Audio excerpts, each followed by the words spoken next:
அரிசி நூடுல்ஸ் செய்ய போகிறோம். தண்ணி நான் கொதிக்க வச்சுட்டேன். தண்ணி கொதிக்க வச்சுட்டு கொதிச்சு போட்டுட்டு இதை அப்படியே வேக வைக்கலாம். 2-3 நிமிஷத்தில் இது வெந்துடும். குறைஞ்சது 2 நிமிஷம், அதிகபட்சம் 3 நிமிஷம். இதை அப்படியே கொதிக்கிட்டோம். 2 நிமிஷம் ஆகிடுது, போதும். தண்ணி வடிகட்டிட்டு இது ஜில்லுன்னு தண்ணியில் அலசி கொண்டு வந்துடலாம். தண்ணி வடிகட்டிட்டு ஜில்லுன்னு தண்ணியில் நம்ம கொஞ்சம் இது அலசி வச்சுக்கிறோம். இது அப்படியே இருக்கட்டும். நம்ம இப்போ இறா எடுத்துக்கிறோம். இறாவை லைட்டாக பொரிச்சு வச்சுக்கலாம். இப்போ ஒரு 1/2 ஸ்பூன் உப்பு சேர்த்துக்கிறோம். ஒரு 1/4 ஸ்பூன் மஞ்சள் தூள் சேர்த்துக்கிறோம். ஒரு 1/2 ஸ்பூன் மிளகாய் தூள் சேர்த்து, உப்பு, மஞ்சள் தூள், மிளகாய் தூள் சேர்த்து இறாவை நம்ம பொரிச்சிக்கலாம். அப்படியே இது பொரிச்சு இதுக்கு தண்ணியெல்லாம் செஞ்சுட்டு இல்லை கொஞ்சம் எண்ணெய் ஆட் பண்ணிவிட்டு கொஞ்சம் வறுத்து அப்படியே வறுத்துக்கலாம். அப்படியே வறுக்கிட்டோம். இது வறந்த வரைக்கும் போதும், எடுத்துடலாம். நம்ம இறா வறுத்து வச்சுட்டோம். உங்களுக்கு எலும்பு இல்லாத கோழிக்கறி நீங்கள் வறுத்துக்கலாம்.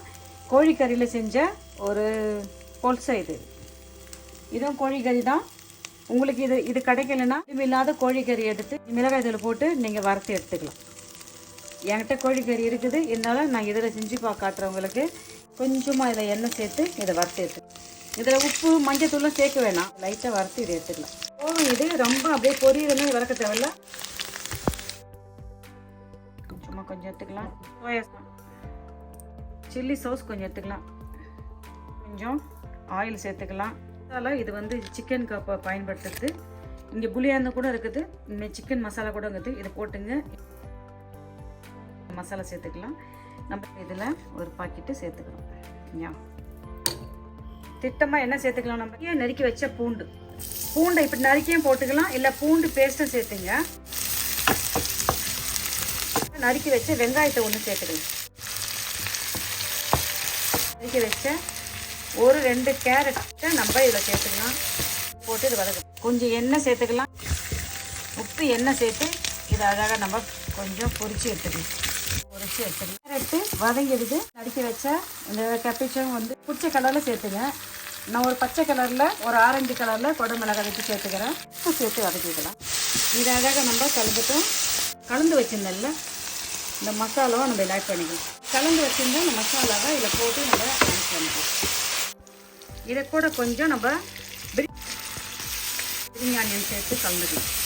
பாருங்கள், என்ன சூப்பராக ஆகிடுது. இப்போ நம்ம ஒன்றா இதெல்லாம் ஆட் பண்ணிக்கலாமா? நம்ம வேக வச்சுருந்தா அரிசி நூடுல் ரெடி ஆயிடுச்சு. இதை வதக்கி வச்சுட்டா நம்பிக்கலாம் அழகாக. இது நம்ம இதில் ஆட் பண்ணிக்கிறோம். இப்போ இதில் முட்டை ஆட் பண்ணிக்கிறோம். நம்ம இந்த கோழி புல்ஸு அழகாக சேர்த்துக்கிறோம். நம்ம வறுத்து வச்சிருந்த இறாவை சேர்த்துக்கணும். நம்ம